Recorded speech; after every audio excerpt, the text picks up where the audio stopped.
Puntahan ko na lang sila?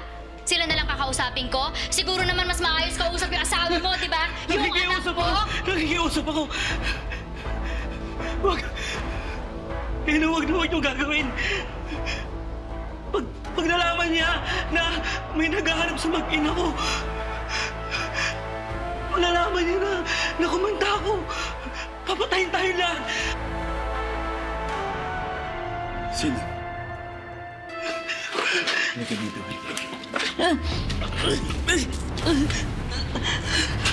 Sino yung tao na yan?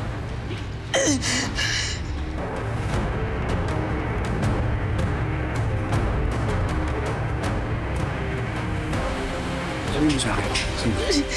Sino? Sino? Si Castillo. Si Don Silvio Castillo.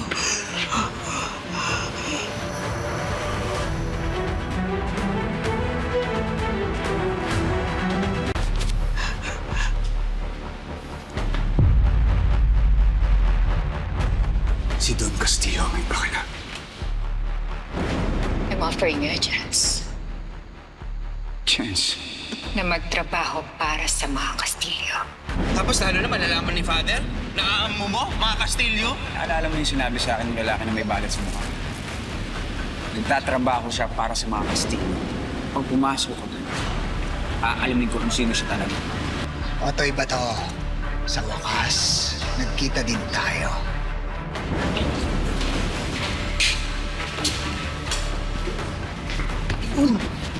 Toy, bakit? Si Maldong. Toy! Toy! Delikado yan! No!